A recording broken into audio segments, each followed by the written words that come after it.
jusqu'à 9h, Good Morning Business. À 7h23, le système D, l'agilité pendant cette crise, c'est ce que révèlent les entreprises françaises, leurs salariés aussi. Et on va voir ça avec Bastien Viala, le fondateur de Cooper et de Staffman, puisqu'on vous connaît via Staffman. Mais là, une initiative qu'on a voulu mettre en avant dans les journaux et avec vous ce matin.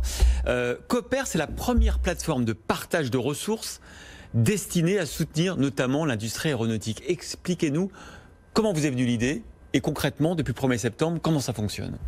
Alors, effectivement, merci de nous recevoir. Effectivement, Cooper, c'est une idée qui est venue pendant le confinement. L'idée, pendant le confinement, j'ai une entreprise, un bureau d'études spécialisé dans l'aéronautique toulousain qui est venu me voir, qui connaissait... Altitude Aerospace. Exactement, et sa fondatrice, Laetitia Shane, qui est venue nous voir en disant, effectivement, l'aéronautique aujourd'hui ne va pas bien. Il y a des solutions qui sont mises en place par le gouvernement, c'est très bien, mais on s'inscrit dans une crise de longue durée. On n'a pas juste que quelques mois à couvrir. C'est pas uniquement une question de trésorerie. On s'inscrit dans quelque chose qui va durer dans plusieurs années. Alors il y a des solutions qui ont déjà été mises en place, comme le chômage partiel de longue durée. Mais est-ce qu'on ne fait qu'attendre la fin du tunnel, ou est-ce qu'on agit, est-ce qu'on fait quelque chose, est-ce qu'on essaie de profiter de cette crise finalement pour transformer les entreprises. Alors donc on a échangé, on s'est dit que finalement la base de ce qu'on sait faire avec Staffman, la mise en relation entre entreprises pour du partage de compétences, ça avait peut-être un sens aussi dans l'aéronautique, mais peut-être aller encore plus loin. Partage de compétences entre entreprises de l'aéronautique, mais peut-être aussi entre entreprises de l'aéronautique et d'autres secteurs.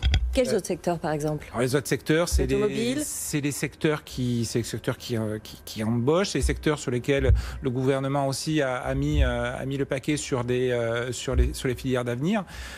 Donc ça peut être autour de l'écologie, autour de l'énergie, autour du bâtiment, autour même du ferroviaire. Tous ces secteurs-là connaissent des besoins en haute compétence, mais pas que, puisqu'on peut avoir aussi des métiers de la maintenance, de la production, et le secteur aéronautique. Donc concrètement, en fait, les entreprises du secteur aéronautique mettent sur Cooper les ressources disponibles. À Lisbonne, c'est déjà GDR, des spécialistes des bureaux d'études qui sont sans mission.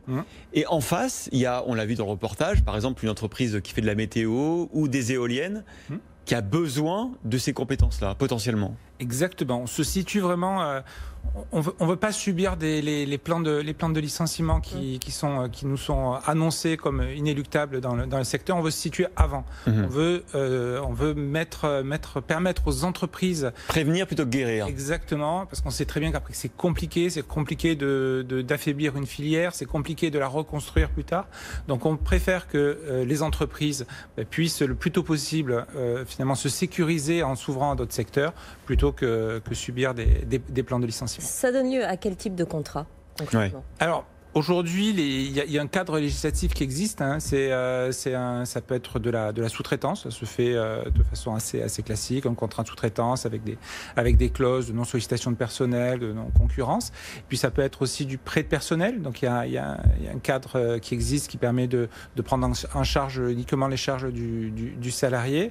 Après, on aimerait aller encore plus loin aujourd'hui dans ce cadre-là d'activité partielle. On pourrait même imaginer que pour aller sur les filières d'avenir, peut-être que l'entreprise puisse maintenir pendant un certain temps le chômage partiel au-delà de la formation, pour permettre aux entreprises de découvrir de nouveaux secteurs. On peut le dire, vous allez essayer de négocier ce soir à Bercy, justement, l'élargissement de ces dispositifs. Et effectivement, vous le disiez, peut-être que pour que les salariés qui sont en chômage partiel aient aussi la possibilité d'apporter leurs compétences à des secteurs qui en ont besoin. Exactement, voilà. On se dit l'activité partielle, c'est un dispositif vraiment indispensable aujourd'hui pour la filière, mais on se dit au-delà de cette parenthèse, comment on peut aussi, sans que ça coûte 1 euro de plus à l'État, comment on peut en profiter pour faire cette transformation qui est indispensable dans l'économie. Vous avez combien d'entreprises aujourd'hui et vous visez combien, par exemple, d'ici la fin de l'année ? Alors, on a démarré il y a une semaine. Aujourd'hui, il y a déjà une vingtaine d'entreprises qui se sont manifestées sur Cooper. Rapidement, on devrait devrait atteindre une centaine d'entreprises dans les prochaines semaines et on vise voilà, une grosse partie du secteur, un peu plus de milliers d'entreprises. Est-ce qu'on peut aller plus loin? Parce que la crise, c'est l'occasion de faire du brainstorming et d'avoir aucune idée préconçue. Est-ce qu'au-delà du prêt de salariés, on pourrait envisager du prêt de ressources matérielles, des équipements, de la R&D, des locaux, des logiciels? C'est possible ça?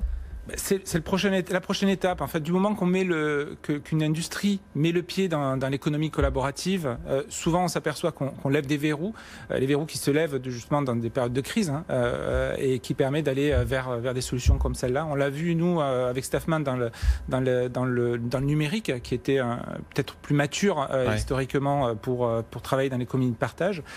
Et là, on s'aperçoit que sur l'aéronautique, aujourd'hui, elles ont besoin de se transformer et donc elles sont prêtes à aller dans cette direction. Et la plateforme est accessible gratuitement jusqu'au 31 décembre. Et après, très vite? Et après, on va partir sur un modèle d'abonnement, comme aujourd'hui on fait sur Staffman, qui permettra aux entreprises, avec un volume suffisant, de pouvoir faire de mise en relation quand elles le souhaitent de façon pérenne. Voilà, Staffman, je crois qu'HelloWork est rentré à votre capital récemment, donc voilà, gros réseau. Et Staffman aujourd'hui, c'est 30 000 ingénieurs référencés, 7 500 mises en relation l'an dernier. Merci beaucoup, Bastien Vialade, pour cette initiative d'échange de salariés et peut-être demain de locaux, de logiciels, de ressources industrielles. L'économie collaborative est en marche.